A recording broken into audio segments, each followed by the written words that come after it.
here I am starting to edit 12:25 a.m. even though it takes me at least 2 to 3 hours to edit. Because y'all know sleep is for the weak.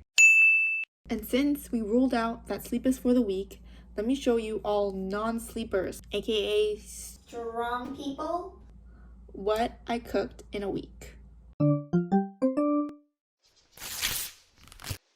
On Monday morning, I decided to make an egg and onion sandwich, and I actually love putting onions in all my foods, so I decided to put onions in my sandwich as well.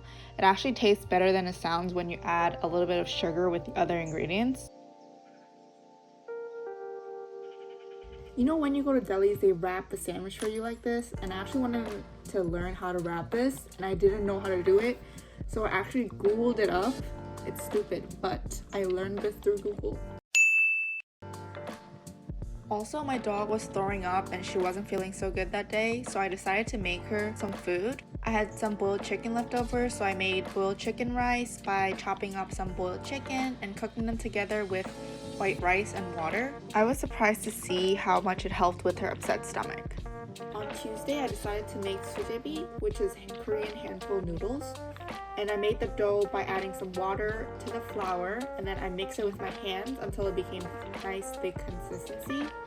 And then I put it into the fridge for about an hour so that it became chewy. And I was too lazy to make the broth myself, so I used chicken broth and added water and soy sauce so that it fit my taste. When it started to boil, I added my vegetables, which are carrots, mushrooms, zucchinis, and scallions. And once the soup was near boiling, I put my dough in, and it's important to hand pull the dough when adding them to the soup because this actually makes the sujebi more chewy. Next day, I made seaweed soup. I added lightly defrosted beef into a pot of boiling water. And when I buy beef or pork for soup, I like to buy those big packages in Costco, and I actually just chop them up and put them into the freezer. And since if I chop them up and put in one container, it takes a long time to defrost them, I put a little portion of them and then layer with parchment paper, and I put another group of meat and put it over parchment paper, and that way I can just defrost a little bit at a time and it'll be fast and easy for me to use when I'm cooking. In another pot, I cook the beef one more time with sesame oil, then I add the chopped seaweed. Next, I add chopped onion and minced garlic and stir them well together to make sure that the flavor seeps into the seaweed and the beef. And finally, I add the water and have it boil.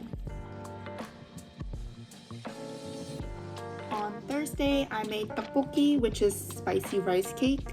And at first, I hated my tteokbokki recipe because, I don't know, it just tasted not like how I wanted it. So it actually took a long time of trial and error to perfect my tteokbokki recipe.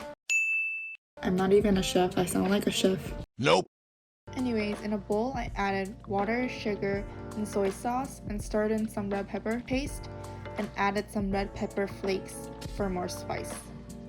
Once the sauce became thick, I added scallions. On Friday, I made 청국장, which is made with fermented soybeans. In a pot of water, I added kimchi, and while that was boiling, I chopped up zucchinis, mushrooms, and onions. And after adding them to the pot, I added fermented soybeans into the soup. On Saturday, I made bean sprout soup. In a pot of water, I added rinsed bean sprouts, a little bit of soy sauce, and some salt. I also added some pepper, dried shrimp powder, and chopped onions. And lastly, I added chopped scallion, minced garlic, and onions. And it's important to have the lid closed the whole time until the soup boils. On Sunday, I made a side dish using cucumber and a can of Whelk.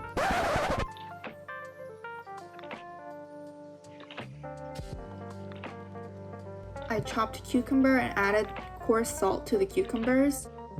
After 10 minutes, I rinsed the cucumbers over running water.